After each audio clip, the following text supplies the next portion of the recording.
ठाणे जिले के डोंबिवली से एक चौंकाने वाली घटना सामने है, जहां एक कांग्रेस के वरिष्ठ कार्यकर्ता को कथित तौर पर बीजेपी पदाधिकारियों ने जबरन साड़ी पहनाई और इसका वीडियो सोशल मीडिया पर वायरल कर दिया। जानकारी के अनुसार कांग्रेस नेता ने प्रधानमंत्री मोदी के खिलाफ सोशल मीडिया पर एक स्टेटस पोस्ट किया था, जिसे लेकर बीजेपी कार्यकर्ताओं ने नाराजगी जताई।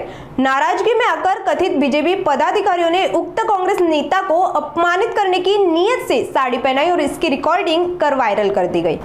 इस पूरे मामले को लेकर बीजेपी पदाधिकारी खुद पुलिस स्टेशन पहुंचे और कांग्रेस नेता के खिलाफ शिकायत पत्र सौंपा। पुलिस ने मामले की जांच शुरू कर दी है। मामा पगारे हा काँग्रेसचा जुना नेता आहे, त्यांना एक समजायला पाहिजे होते की नवीन भाजप आहे आणि कल्याण जिल्ह्याचे आमचे जिल्हाध्यक्ष नंदूजी परब साहेब हे एकदम कणखर आणि कटुआ नेतृत्व आहे, त्यामुळे ज्याच्या तसं उत्तर आम्ही देणार आणि इतका जबाब पत्र असेल। याच्या पुढे जर कोणी आमच्या नेत्यांच्या विषयी कुठली पोस्ट टाकली त्यांना याचं उत्तर लगेच मिळेल, हे प्रत्येकाने लक्षात ठेवा।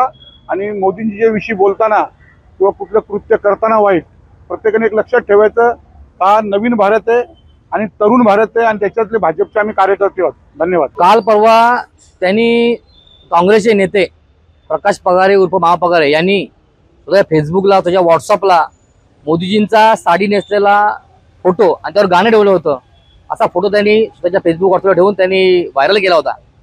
अतिशय निंदनीय काम केलं होतं। एखाद्या देशाच्या, आमच्या देशाच्या पंतप्रधान, आमच्या देशाचे नेते मोदीजींबद्दल त्यांनी असं निंदनीय काम केलं होतं। त्याचं हे निंदनीय काम आम्ही भारतीय जनता पार्टी कधी सहन करणार नाही आणि कल्याण जिल्हा म्हणून, अध्यक्ष म्हणून मी त्यांचा अशा प्रकारे निषेध केलेला आहे। ज्या प्रकारे त्यांनी साडी नेसवलेला फोटो त्यांनी व्हायरल केला त्याचप्रमाणे आम्ही त्यांनाही साडी नेसून आम्ही त्यांचा सत्कार केलेला। धन्यवाद। आम्हाला साहेबांचा फोन आला होता, साहेबांना सांगितलं काय झालं प्रकार घडून सांगितलं आम्ही, पण त्या अगोदर आम्ही त्यांना साहेबांना पत्र दिलं होतं की असं महापगारे यांनी असं कृत्य केलेलं आहे, पत्र दिलं होतं त्यांना आम्ही।